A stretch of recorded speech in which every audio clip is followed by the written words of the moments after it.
Hello everyone and welcome back to the Great Book of Grudges. My name is Nathan and we're going to have a short video which is going to be based on Warhammer 3, but more so on Warhammer in general. You see, obviously there's been a few playthrough videos being released already regarding the pre-release of Warhammer 3. We're finding out more and more about the game as myself and my peers start, showcasing more content, and there was something during the Demon playthrough which was quite curious. See, during my Daemon Prince playthrough, I had a dilemma pop up, which for the first time in many years have we seen reference to a minor chaos god known as Zuvesun the Undoer. Their dilemma is as follows. One of your wilder-eyed cultists claims to have communed with a lesser chaos god, Zuvesun. The Undoer, as he is known, is desirous to disrupt the age-old balance of ruinous powers, and sees your rise as a means of achieving this. Thus, you may choose a blessing. This is just choose influence, where you'll get more diplomatic relations with a Cornate faction,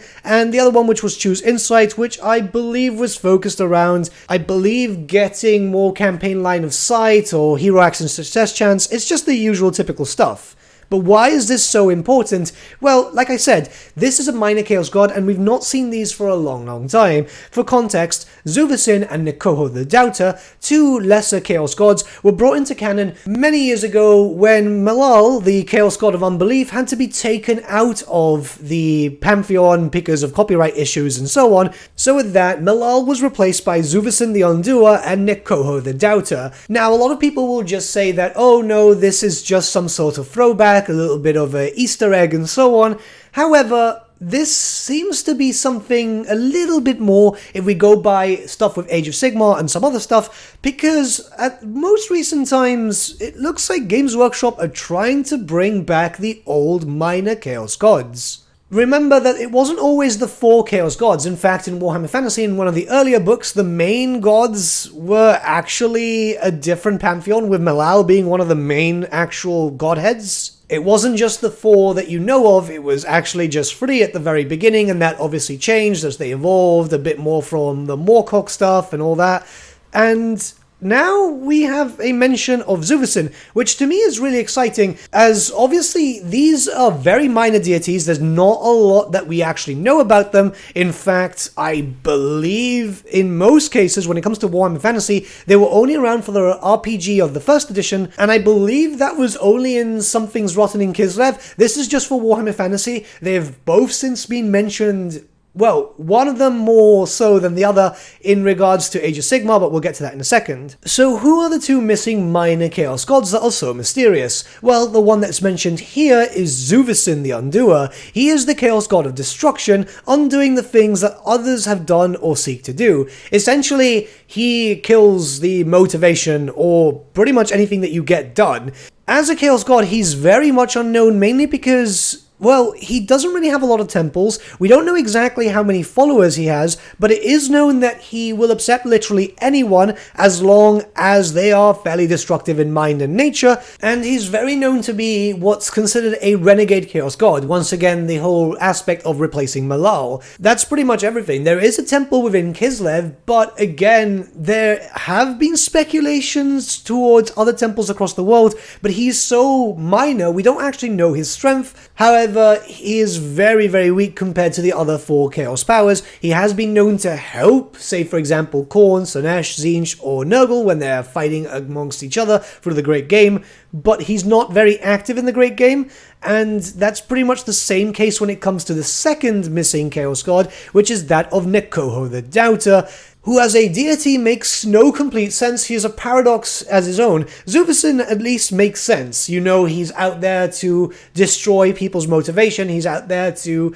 make sure people fail at things. Necoho, on the other hand, is a chaos god of unbelief, a god of atheism, which, as you can imagine, makes no sense whatsoever, especially for that in Warhammer, where your gods are as powerful as their followers. If there's more followers worshipping him or her, then that god becomes much more powerful, and that's it. Like, you can't really do this. He has followers, and is opposed to having followers, once again being a paradox.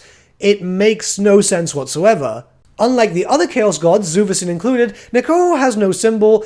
In fact, apparently he shares the same temple as Zuvesun. It's known as the Temple of Ancient Allies, and that's pretty much all we know. We know more about Zuvesun than we do know about Necoho, and it's very bizarre. Like I said, this is a god that makes no sense whatsoever throughout the Warhammer setting in any of the universes. But now we're seeing a return of these names, which is very, very curious. We've been seeing them over the years. Necoho has been mentioned in Age of Sigmar, where there was a Shroud of the Doubter, that is his title.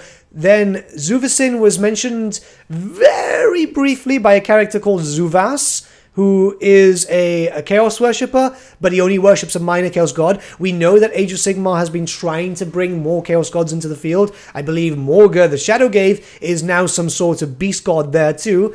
But now with the Undoer here, when it comes to Warhammer 3, this is tying up very nicely. We know cross-promotion is something that Games Workshop have been trying to do more. It's becoming much more obvious, and this could literally be tying up to, say, for example, the Old World, where we're going to go back a few hundred years, but it's still Warhammer Fantasy, and it brings back the possibility of a lot of weird stuff that was retconned.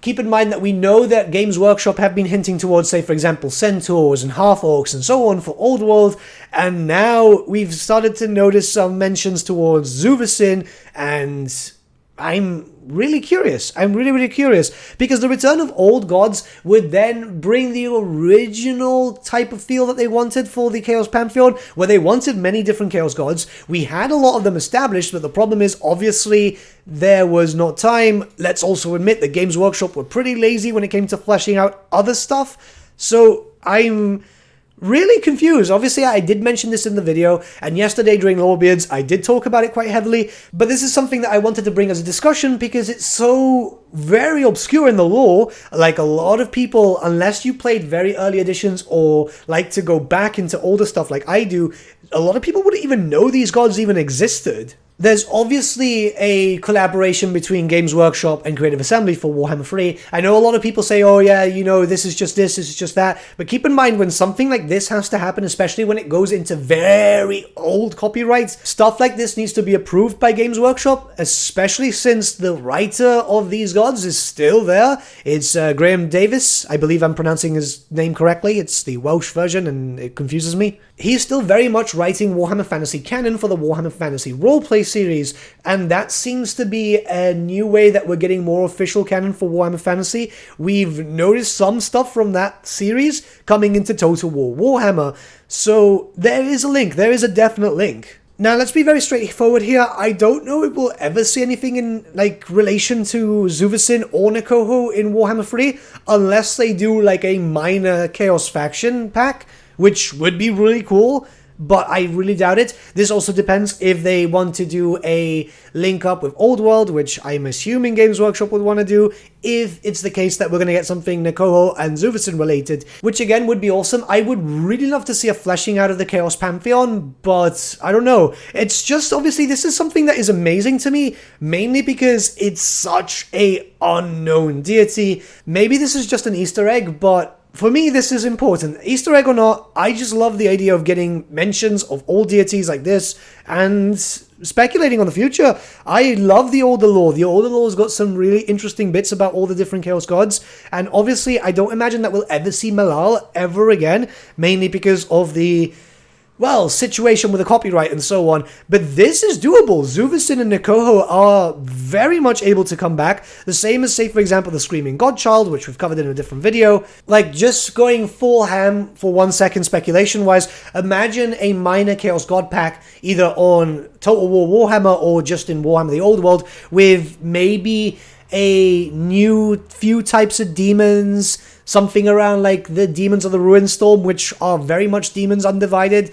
Well, they were never really given the undivided aspect, were they? It's a very weird thing because they just had the one model pack, but it would be cool, and it kind of fits with the theme. A character or two, well, two if there's going to be two gods, and just from that you've already got a lot of stuff. It's just kind of weird, isn't it? Obviously, they'll need something like a new unit and so on to make them a bit more established, which it could happen. This is obviously depending on people's interests too. And clearly, Games Workshop being Games Workshop, will establish stuff or bring stuff back into canon and then completely forget about it. I mean, we're still waiting for the Dark Elves in Age of Sigmar, and it's been a few years now. I don't know, I just really wanted to talk about this today because it's old lore, and that for me is really, really exciting, and I want to see what you guys think. Obviously, yes, it's Easter eggy, but I think it could hold some extra weight, mainly because we've already been seeing stuff in Age of Sigmar too regarding this. I want to know your thoughts. Let me know your thoughts in the comments below. We'll start a bit of a discussion.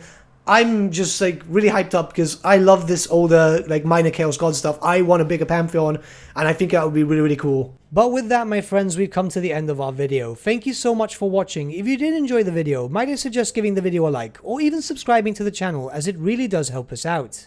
In the description section below are various links to different social media platforms such as Facebook, Instagram, and Discord. Also in the description section is an affiliate link with Element Games where you could buy loads of hobby-based products, not just Warhammer, for 10 to 25% off. Making a purchase using that link and also our special code, which is also in the description, supports the channel at no extra cost to you, which we think is rather cool. A big thank you to our patrons. Your support means the world to us. It's amazing that people want to help a small channel like us grow and get to a higher level of content. A big thank you to Gibraltar LUSC, Ryan Bertsche, Andrew Prince, and Okro for subscribing to us at our Fane level. You guys are super cool. And a big thank you to Edward Yule, VS Vasan, Aaron Whitman, and Shaggy for subscribing to us at our King level. Honestly, we can't thank you all enough. And lastly, a big thank you to all of you for liking, sharing, and commenting on these videos. Honestly, it's because of you guys that the channel has been growing at such a great pace lately, so we can't thank you all enough. But with that, my friends, thank you so much for watching once again, and we shall see you all again very, very soon. Have a good day.